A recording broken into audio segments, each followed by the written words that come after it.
এক আপু এক অফিসে ইন্টারভিউ দিতে গেছিল।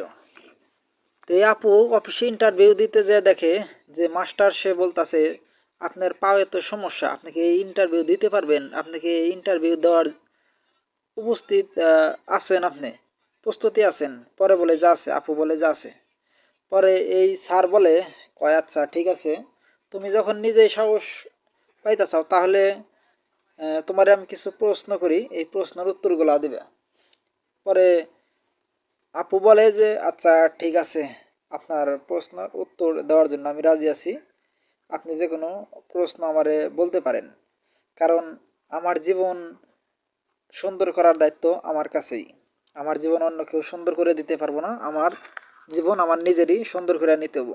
আপনি যে কোনো প্রশ্ন আমাকে বলতে পারেন।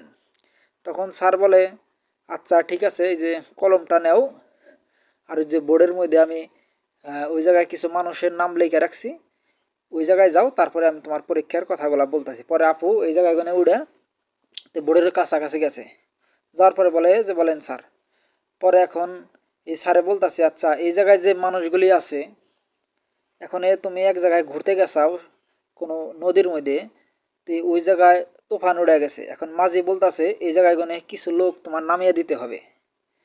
তো তুমি এই জায়গায় কাকে নামিয়ে দিবে আগে, তা নাহলে তুমি বাঁচবা না।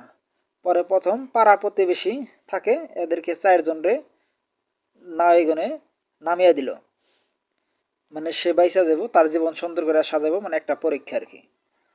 তো তারপরে বলে স্যারে বলে যে মাঝি বলতাছে যে আরও 2 জন লোক নামিয়ে দিতে হবে, তাহলে তোমার জীবন তুমি আরো সুন্দর করে সাজাইতে পারবা, দেখো তুমি। কয় না আমি পারম না। পরে এই জায়গায় মা আছিল, মা বাবা আছিল, ভাই বোন আছিল, এই ভাই বোন রে নামিয়ে দিল নৌকায় গুনে।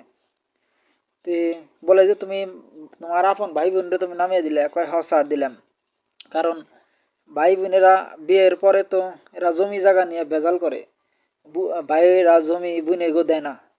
তে ভাই গো, ভাইরা হয়তো আমি ভাই গো বাড়িতে যাম, একবেলা আমারে খাইতে পারবো, খাইতে দিব, তারপর আর দিব না। এর জন্য আমি তাদেরকে নামিয়ে দিলাম। এখন ওই স্যারে বলতাছে আচ্ছা, মাঝি বলতাছে আরো আরো কিছু লোক নামিয়ে দিতে হবো। তো এখন আপু বলতাছে না স্যার, এটা কেমন প্রশ্ন করেন? এই প্রশ্নে তো আমার সব আপন লোক আমার নদীর মধ্যে নামিয়ে দেওয়া লাগতেছে আমার নিজে বাঁচার নিগে, আপনি একটু প্রশ্নটা একটু ঘুরান। স্যারে বলে যে না, মাঝি চিৎকার করে বলছে আরো কিছু লোক নামিয়ে দিতে হবো, তাহলে সে তোমার জীবন বাঁচবো।